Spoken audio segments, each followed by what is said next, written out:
خان کو رضوان کے اسلم کو ختم کرنے کی خبر مل چکی تھی، جس سے وہ مطمئن ہو گیا تھا، لیکن وہ زرش کو رضوان کی پہنچ سے کہیں دور بھیجنا چاہتا تھا، جس کا انتظام آج اس نے اپنا کام مکمل کر کے آ کر کرنا تھا۔ ابھی وہ بلیک پینٹ شرٹ میں ملبوس اپنی سب سرد آنکھوں کے ساتھ اپنی بھرپور وجاہت سے اپنی گاڑی سے نکلا تھا اور کیفے میں داخل ہوا تھا، جس کا مینیجر اسے دیکھتے ہی فوراً اس کے قریب گیا تھا کہ کیفے بھی ان کی ہی آرگنائزیشن کا حصہ تھی، تاکہ محفوظ طریقے سے اپنے کلائنٹ سے وہ لوگ مل سکیں۔ گزرے 5 سال میں اس آرگنائزیشن نے اپنے گہرے پنجے یہاں گاڑ لیے تھے، ان کا یہاں نام بولا جاتا تھا۔ خان، مینیجر اس کے قریب آتا بولا تھا۔ خان نے اس کو دیکھ کر ہلکا سا اپنا سر کو خم دیا۔ مجھے اگر کسی چیز کی ضرورت ہوئی تو بتا دوں گا، اب جاؤ یہاں سے، خان سرد سپات آواز میں بولا تھا۔ مینیجر اپنا سر ہلاتا تیزی سے وہاں سے غائب ہوا تھا۔ خان اپنی مخصوص ٹیبل پر جا کر بیٹھا تھا، جہاں سے کیفے سے باہر روڈ کا صاف منظر دکھائی دے رہا تھا، مگر باہر سے لوگ اندر نہیں دیکھ پاتے تھے۔ باہر ہلکی پھلکی بوندا باندی ہو رہی تھی جو دیکھتے ہی دیکھتے تیز بارش میں بدل گئی تھی۔ وہ اپنی ٹانگ پر ٹانگ رکھے کر اوپر سے بیٹھا باہر دیکھ رہا تھا۔ کیفے میں عام لوگ بھی موجود تھے، جس میں خان اپنی پرسنالٹی کی وجہ سے سب سے نمایاں ہو رہا تھا۔ کافی لڑکیاں مڑ مڑ کر اکیلے بیٹھے خان کو تک رہی تھی، جس سے بے نیاز وہ اپنی گھڑی پر ٹائم دیکھ رہا تھا جو 8:05 کا بتا رہی تھی۔ ان لوگوں کا انتظار کرنا پسند نہیں تھا، تبھی وہ جانے کے لیے اٹھا تھا جب ایک لڑکی کو تیزی سے کیفے میں داخل ہوتے دیکھ کر وہ ایک پل کو رکا تھا اور اس کی کلائی میں زہر ریبن دیکھ کر وہ واپس بیٹھ گیا تھا۔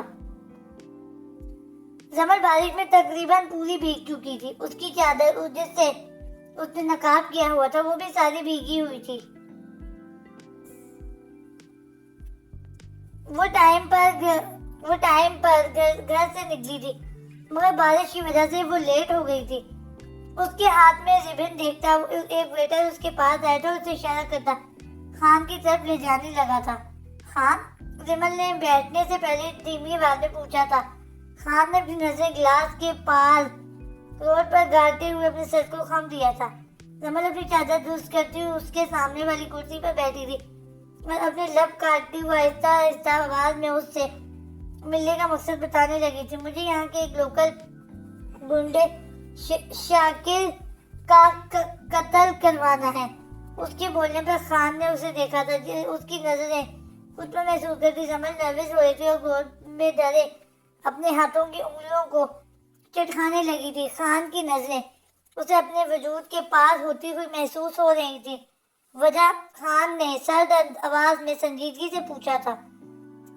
وہ میری بہن کو زبردستی اٹھا کر لے گیا ہے، اس کی وجہ سے میرے ابا بھی مر گئے ہیں اور پولیس میری مدد نہیں کر رہی، وہ کانپتے لہجے میں دھیمی آواز میں بول رہی تھی۔ خان نے زمل پر سے دوبارہ اپنی نظریں ہٹا لی تھی۔ خان اسے مار کر میری بہن واپس لا دیں، آپ جتنی رقم کہیں گے میں دے دوں گی، وہ آخر میں مضبوط لہجے میں بولی تھی۔ خان کی آنکھیں زمل کی بات پر تنزیہ مسکرائی تھی، مگر اس کے ہونٹوں پر مسکراہٹ کی رمق تک نہ تھی۔ 10 کروڑ! خان نے اپنا معاوضہ بتایا تھا، جسے سن کر زمل کی آنکھیں حیرت سے پھیل گئی تھی۔ جی؟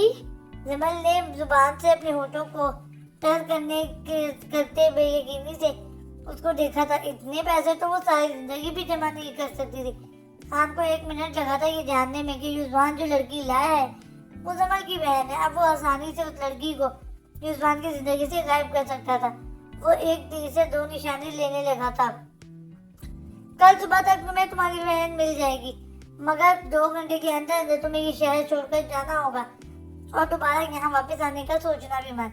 اس کے بدلے میں تمہارا کام 1 لاکھ میں کر دوں گا، خان نے سنجیدگی سے کہا تھا۔ زمل نے حیرت اور خوشی کے ملے جلے تاثرات سے خان کو دیکھا تھا۔ حیرت دونوں آنکھوں میں ابھرتی خوشی کو خان نے گہری نظروں سے دیکھا تھا، پھر اپنا سر جھٹک کر اپنی نظروں کا رخ موڑ گیا تھا۔ تیری آنکھیں، یہ غزل ہے اس کے۔ تھینک یو، وہ خوشی سے بولی تھی۔ وہ ویسے بھی لاہور اپنی پھپھو کے پاس جانے کا سوچ رہی تھی، اس لیے اس کا کل ہی لاہور جانے میں مشکل نہیں ہوگی۔